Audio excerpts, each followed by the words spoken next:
Number one, worst business to start in 2024, 2025, 2030, 2050. What are the best business models in your opinion?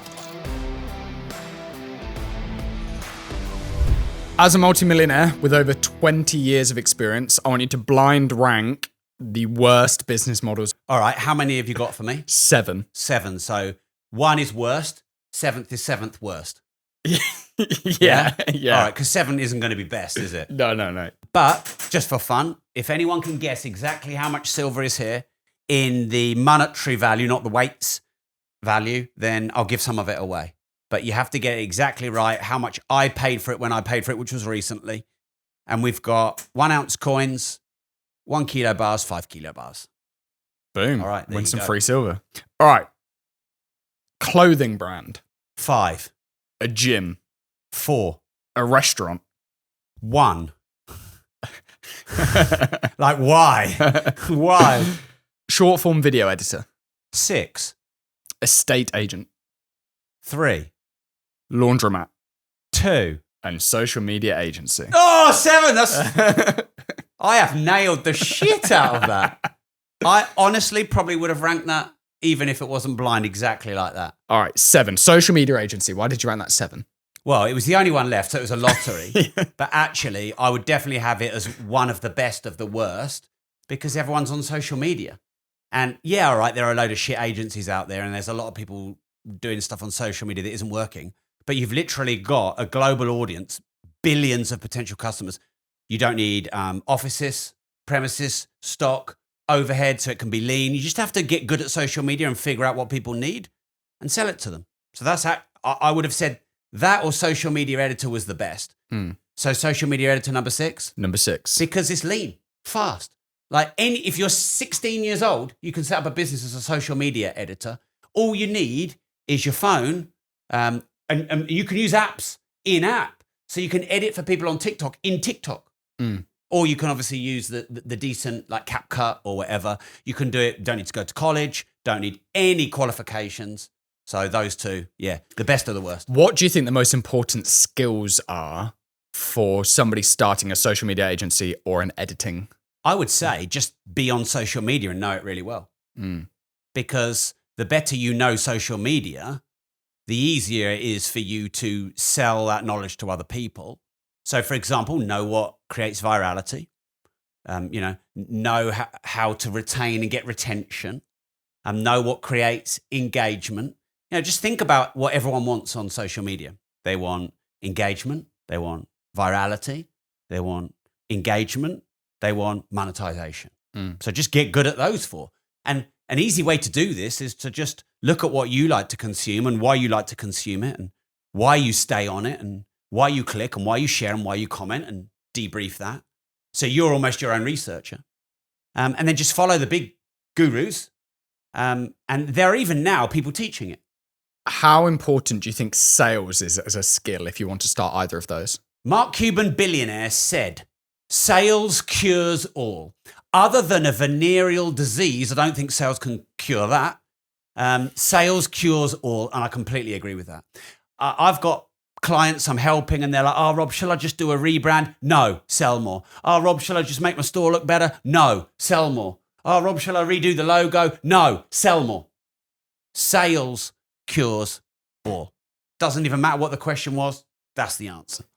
So 5, a clothing brand. So an e-commerce clothing brand. So a clothing brand could have been higher up worst. But I figured things like restaurants and laundromats and cafes was going to come up. I love fashion as well. I think with clothing, fashion trends change all the time. Therefore, that's an opportunity. It's the same in fitness. If you think of health and fitness, there's always a new fad, there's a new machine, there's a new exercise style. And while that can be difficult to navigate, every new trend and fad and style is an opportunity to get into the market and disrupt. So with clothing, you've got to find out what was in fashion and make it back in fashion. You've got to find out what people want to buy. You've got to look at what the celebrities are doing and jump off of that. But I think if you have a real interest in fashion, and I know it's a noisy space, so that is a downside. That's why it's in the worst businesses to start, because you've got to buy stock. And that can be an issue. And I remember buying a load of stock because I started an e-commerce business 20 years ago, back before it was a big thing. And I'd buy stock from America, and then they'd either hold it at customs or I'd get a load of customs taxes, which I didn't know at the time. So you got all that. So definitely not an easy business, but if you love fashion and you're good at trends, it can be a good one. Yeah, because it's a tricky one, because you need to pay up front for your stock, get your website live. You need to be good at design, or at least buying other people's stuff white labeled. You need to be good at social media, influencer marketing, paid ads. So many skills you need to be good at before you can make any money. Yeah, and agency and editing, no stock holding. E-commerce, shopping brand, stock holding. Yeah. So the problem is, if you get your numbers wrong, you lose on the stock and the stock goes down in value. So yeah, it's not the easiest, but not the hardest. I mean, if you go back, do you remember Ed Hardy hats? No. No, okay. But there's always some trend of things that everyone wants to buy. So if I was starting a clothing brand, I probably wouldn't start my own first. I'd try and find out what's on trend and sell it and build up some cash to be able to then launch my own label afterwards. Okay, number 4, gym. If you love fitness, just like if you love clothing, I would never stop anyone starting the business, because you know your love for it will burn the midnight oil. And when it gets hard, you'll get harder, and you won't become bitter. You'll become better because you love it. If you've got a vested interest in it. So gym's not the worst, because fitness is a huge industry and you can always reinvent that. And actually right now more than ever, these boutique gyms. So, you know, our friend AJ, who runs his own gym, he was my boxing trainer, still is. He's got like quite a small boutique gym. It's not, it's private. It's not for public. And you can have one-to-one sessions. And a lot of people want one-to-one or small group classes. And Hyrox has become a massive thing, and he's jumped on that, and he does the boxing classes, and he makes really good money out of a small boutique gym. So I'd say if you're going to start a gym, start a small boutique gym and target the higher end clients in your area, you know, who don't mind paying 50, 70 for a one-to-one session instead of 15. But the problem with the gym is you've got the overhead, the rents, the rates, you know, and all the other expenses. You've got to find a location. You've got to buy all the equipment, which is really bloody expensive. So you can be tens of thousands down before you start. And there's a lot of fucking gyms. Yeah. So what makes yours different? I suppose the benefit then is membership and recurring revenue. Yes, it is, because there's no revenue like recurring revenue. However, you've got to, like with a membership site, selling information, let's say you're £10 a month. Well, once you've paid your £20 a month hosting and your domain name and other bits, you might have a £50 a month recurring cost on a membership site. So you only need 5 members and you've paid it. But on a gym, you might have a $3,000 to $5,000 a month or more recurring cost. But yeah, over and above that, you've got promised income. Recurring and passive income beats occurring and active income. Boom. Okay, now number 3, estate agency. So yeah, estate agency, very competitive. Every high street's got loads of estate agents. You don't make a massive margin on a house sale. It's not regulated, but if you get into it, there's firms that have been doing it decades. So that they probably know it much better than you. You probably need the location. Yeah, it's just very traditional and old school. Overhead, staffing, slowness, hard to get in and get market share. Like imagine starting an insurance business or a supermarket or a car manufacturer. You know, there's companies that have been going 100 years that are billion or soon to be $1 trillion companies. And you as a little, you know, jumped up startup trying to disrupt and get into that industry. All manner of hoops, regulation, insurances, all this stuff that's just hard. So I know a lot of the oil companies lobby to make it even tighter restrictions. Of course. To make it harder for new people to start. Of course. And are you going to get turf wars in an estate? You know, all estate agents are on the same street. Yeah. You're going to get turf wars. You know, it's not going to be easy. And I mean, you know, some of the Italian mafia in Peterborough own a lot of the estate agents, and you know, their families are powerful in this city. And yeah, it's not good. They're not just going to let you come and take their market share, are they? How much money do they make normally? I don't know. I don't know the numbers on an estate agency, but I'm in property big time and I've never ever been tempted to start one. Makes sense. Okay. A letting agency, on the other hand, different. A property management company, because it's passive income. How so? Because you get a property that you manage. The rent comes in on standing order direct debit every month passively, and you get your share. So if you've got 100 properties under management, you're getting 100 rental incomes every month, and you get your share of that. If you get 1,000, you get 1,000. And the amount you make on a property rental as the management is quite set. So it might only be a few % of the rent net, but it rarely goes down and it's very consistent. So I get paid a lot of money from my property management company every month. And it is like clock. It goes like this. It just basically just trickles and goes up and up and up and up and up. It doesn't go like that. Like, if you've had a good week in a restaurant, you might do 6-7 grand, 10 grand. If you've had a bad week, you might do 1,500 quid. The difference could be 70 or 80%. Good week to bad week, good weekend to bad weekend. Also, because we're coming to restaurant, I don't like businesses where there's a lot out of your control. And maybe if we get onto that, I can talk about that. Okay. So one before that is Laundromat. Yeah. So a lot of these American, laundromat millionaires are talking about how great it is to have a laundromat. Well, probably only in really shitty areas. And you've got to buy all the equipment. You need rent, rates.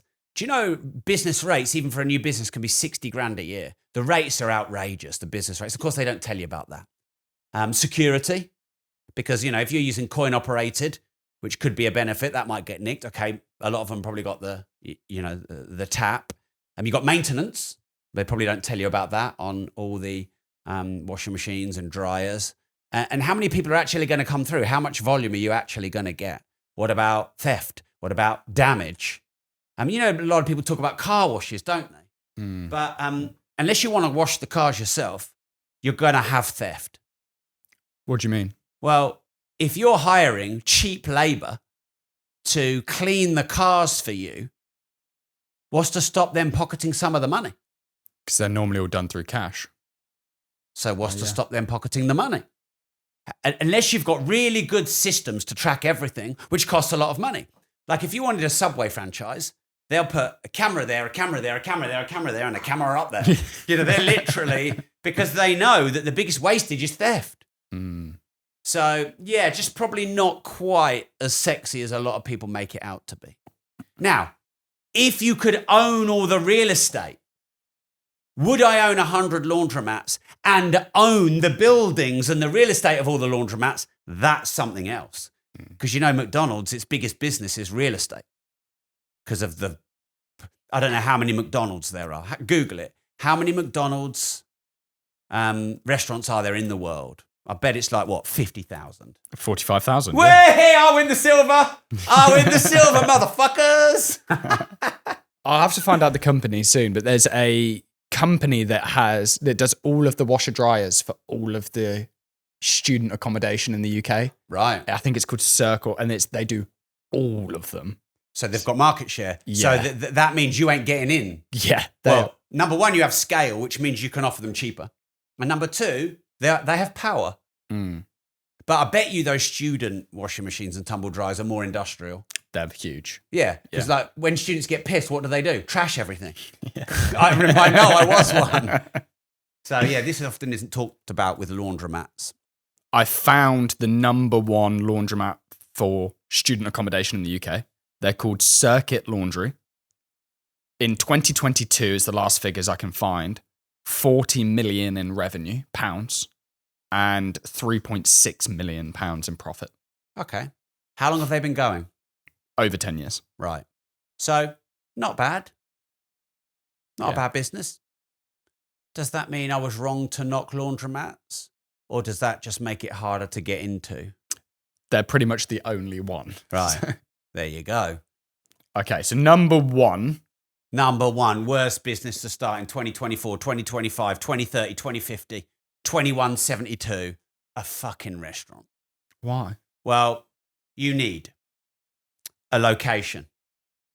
And you either buy it, and that's hundreds of thousands, or you rent it, and then you need to fit it out. And that fit out could cost you tens or hundreds of thousands of pounds, and that's completely dead money. Because when you give it back to the landlord, you have to put it back to how it was. So that's six figures just in those two. Then if you get the location in any way wrong, you're fucked. Because in a restaurant, it's all low. People aren't dining in restaurants in other countries. They're dining in restaurants within 10-mile catchment. So you've got to get the location exactly right. Staff. Like if you want to think of an industry where people are going to pull sickies or not want to come in, or mess you about, it's waiter, waitress, chef, etc. So you've got major staff issues. Stock. Now, if I buy silver slightly wrong, it doesn't matter because in 100 or 1,000 years, that's still going to be like it is. But if I overorder on food, that food's gone off in a week or gone off in a day. If it's milk, if you've got an ice cream restaurant, your milk goes off in 2 or 3 days, even if it's pasteurized shit. If you've got anything that relies on the weather, especially in the UK, then you're fucked. So my dad had a carvery restaurant, and basically bad weather was good, good weather was bad, so it was really shit in the summer. So there's just so many things against you. Rent, rates, overheads, and really fine margins. And costs of food's gone up crazy since lockdown. Do you need any more reasons? And the staff will nick the food because I remember because I worked in my mum and dad's pub and I just used to eat for free.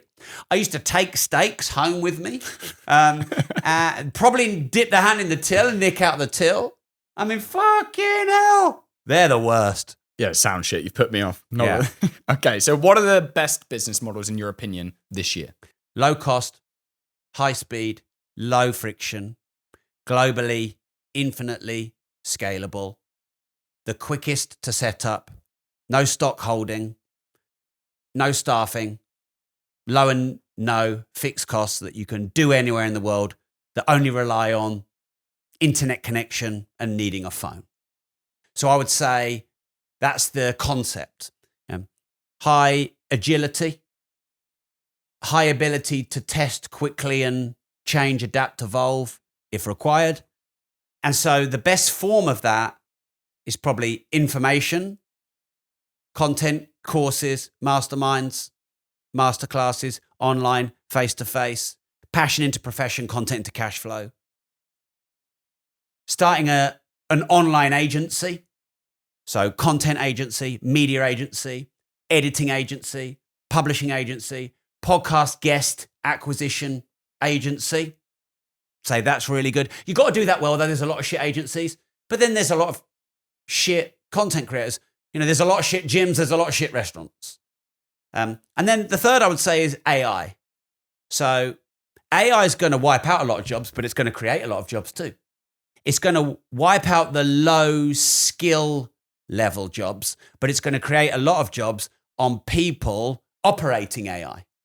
So for example, Henry Ford created the factory line, and it wiped out a lot of manual labor jobs, but then people still had to operate and run the factory line, design them. If you think of a factory line, that had to be designed, that had to be built. So people are like, oh, AI is going to take everyone's jobs. It's going to take low-level jobs and create higher-level jobs. So they're probably the top three, I'd say. Yeah, anytime somebody moans about AI, I always say, well, how many social media managers did you know 10 years ago or 15 years ago? Yeah. I mean, I get a short form editor every day, wanted to clip my long form into short forms. Yeah, I didn't get one email 10 years ago about that. Okay, so if you was to pick one for you specifically, you're starting from scratch today, what's the best business you're picking? For me and for most people watching, I'd say an information business. Right now in the world, we're lost, we're confused, we don't know what to do, we don't know where to turn, we're overwhelmed, we're hammered with ads, there's a creator everywhere, we don't really know what works for us, and we're lost as a society, I think. So if you can create community and content, you can turn that into cash flow.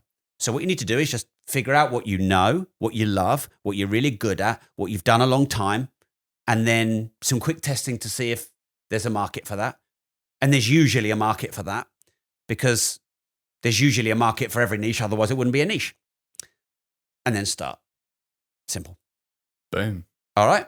Silver has crashed. It's back to its price in 1974, and I'm going to buy more. And if you'd like to learn how to invest and build multiple streams of recurring income, I recommend you join Money.School. Money.School is my global financial education platform to help as many people on this planet get better financial knowledge. For less than 4 Starbucks coffees a month, there are hundreds of hours of courses, resources, and masterclasses going back a decade to teach how to make, manage, and multiply money and gain financial freedom. So join thousands of other money and freedom seekers on the link money.school and start today your journey to financial freedom and more money.